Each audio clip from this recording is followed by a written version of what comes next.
அனைவருக்கும் வணக்கம். வேதா. அதாவது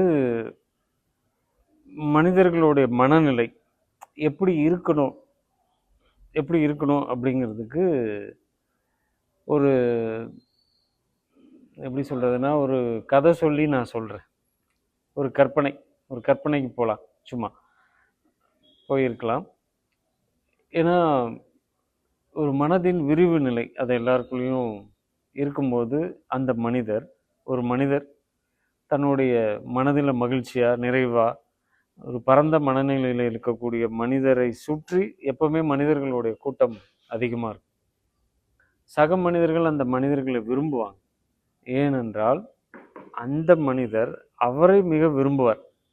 அதாவது தன்னைத்தான் விரும்பக்கூடிய ஒரு நிலை, அது ஒரு அற்புதமான நிலை. நாம் நம்மை விரும்பணும். அதாவது நான் திருமணமான புதிதில் என்னுடைய பிள்ளை, என்னுடைய மகள் சின்ன பிள்ளையில் பள்ளிக்கெலாம் போயிட்டு வந்தோன்னே கேட்பாள், அப்பா இந்த உலகத்திலே உங்களுக்கு யார்ப்பா ரொம்ப பிடிக்கும்? என்னதாம்மா எனக்கு ரொம்ப பிடிக்கும் அப்படின்னு. அது எப்படி உங்களை பிடிக்கும்? அது சின்ன பிள்ளை அப்படி கேட்பாங்க. அதே மாதிரி உங்களுக்கு பெஸ்ட்டு ஃப்ரெண்டு, எனக்கு நிறைய நண்பர்கள், உங்களுக்கு பெஸ்ட்டு ஃப்ரெண்டு யார் அப்படின்னு. நான் தான் எனக்கு முதல்ல பெஸ்ட்டு ஃப்ரெண்டு அப்படின்னு. நான் இப்போ இதை சொல்லலை, அப்போவே அதை சொன்னேன். நான் அப்போலேருந்து எனக்கு என்னை ரொம்ப பிடிக்கும். அதுபோல் உங்களுக்கும் உங்கள் எல்லாரையும் உங்களுக்கு பிடிக்கும். அதற்காக ஒரு ஒரு கற்பனைக்கு கொஞ்சம் போயிட்டு அப்படியே வரலாம், ஒரு கதை மாதிரி. அதாவது இப்போ நான் உங்கள்கிட்ட கேட்குறேன், இப்போ நீங்கள் உடலோடு இருக்கீங்க, இந்த வாழ்க்கையை வாழ்கிறீங்க. நீங்கள் இறந்த பிறகு நீங்கள் எங்கே போகணும்? சொர்க்கத்துக்கு போகணுமா நரகத்துக்கு போகணுமான்னு ஒரு கேள்வி. அது கற்பனை, அதெல்லாம் இருக்கட்டும், சும்மா ஒரு இதுக்காக கேட்குறேன், கற்பனை தான். சொர்க்கத்துக்கு போகணுமா? நீங்கள் இறந்த பிறகு நீங்கள் சொர்க்கத்துக்கு போகணுமா நரகத்துக்கு போகணுமா? நான் கொஞ்சம் இடைவெளி விடுறேன், நீங்கள் நல்லா யோசிங்க. 100ல் 98 பேர் என்ன சொல்லுவாங்க, என்ன சொல்லுவீங்கன்றது உங்களுக்கும் தெரியும், எனக்கும் தெரியும். சொர்க்கத்துக்கு தான் போகணும் அப்படிங்கிறது தானே.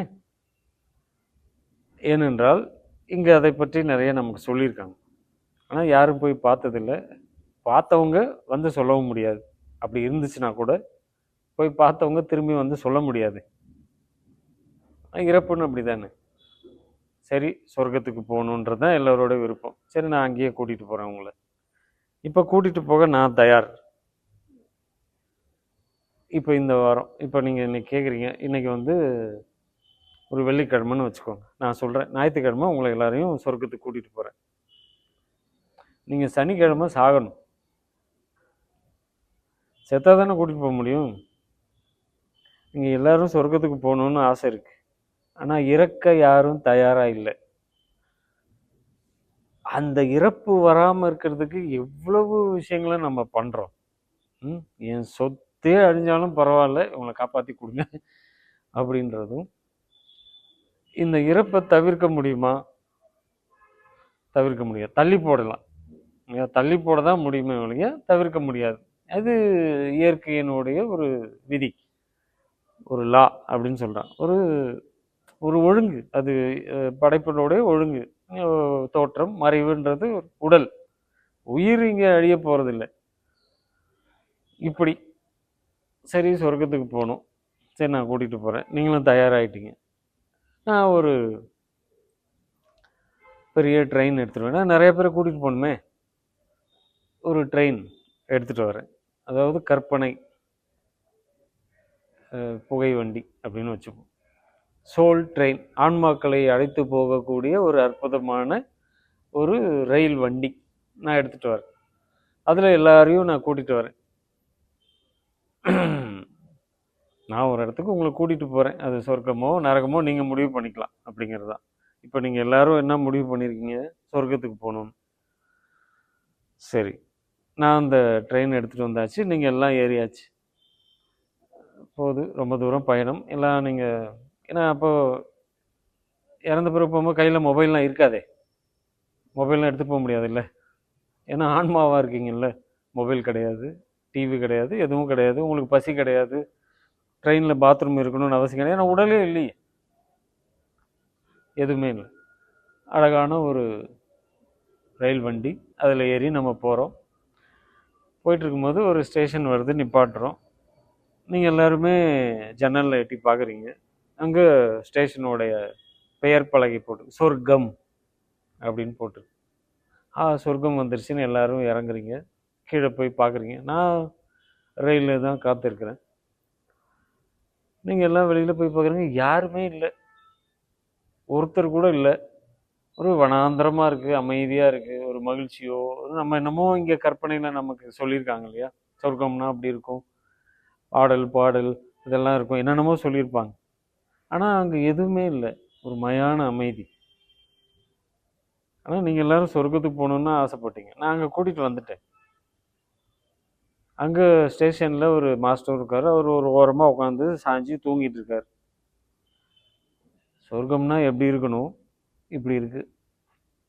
நீங்கள்லாம் விருப்பப்பட்டது அங்கே தானே, அங்கே கூட்டிகிட்டு வந்துட்டேன். போதுமா, இறக்கி விட்டுட்டு போட்டுமா?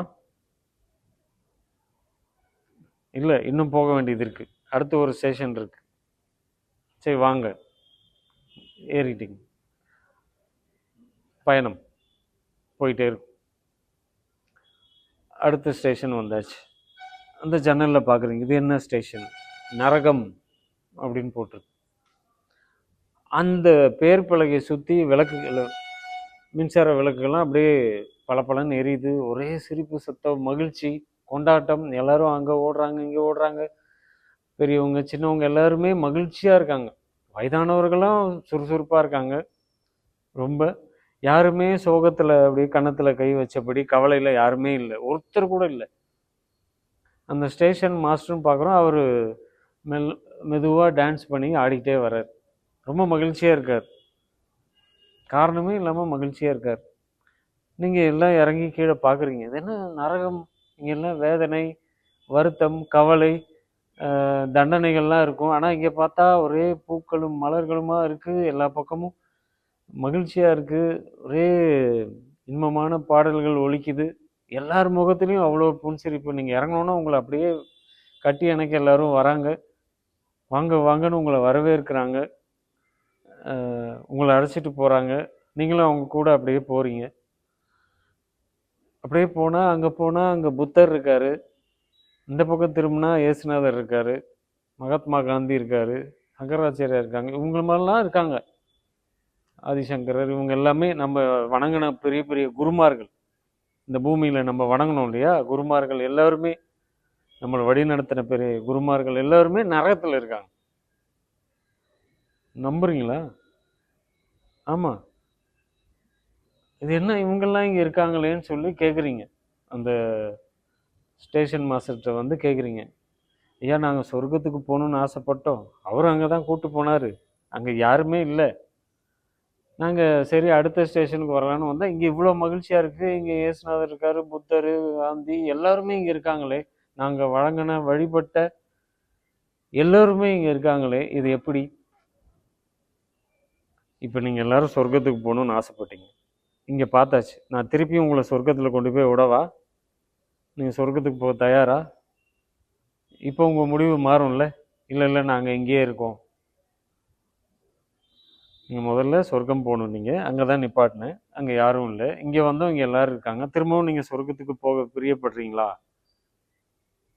இல்லை இல்லை, இப்போ உங்கள் முடிவு மாற்றப்பட்டது, நாங்கள் நரகத்திலே இருக்கோம், நரகத்தில் இருக்கோன்னு விரும்புகிறோம். அப்போ அந்த ஸ்டேஷன் மாஸ்டர்கிட்ட கேட்கும்போது, என்ன இவங்கெல்லாம் இங்கே இருக்காங்களேன்னு, ஆமாம் இந்த நரகமாக தான் இருந்தது, இவங்கெல்லாம் வந்தாங்க, வந்த உடனே இந்த இடமே சொர்க்கமாக மாறிச்சு. யாரால்? அந்த மற்றவர்களுக்கு செய்ய வேண்டும் என்ற பரந்த மனநிலை கொண்ட, நாம் வணங்கிய வழிபட்ட அந்த வழிகாட்டுதல்களை வழங்கியவர்கள், இறையியலாளர்கள், தெய்வமாக வணங்குனவங்க எல்லாருமே இங்கே இருக்காங்க. இவங்க வந்த உடனேயே இந்த நரகமே சொர்க்கமாக மாறியது அப்படின்னு அவர் சொல்கிறார். இப்போ நான் உங்கள்கிட்ட திரும்பவும் கேட்குறேன், நீங்கள் சொர்க்கத்துக்கு போகணுமா நரகத்துக்கு போகணுமா?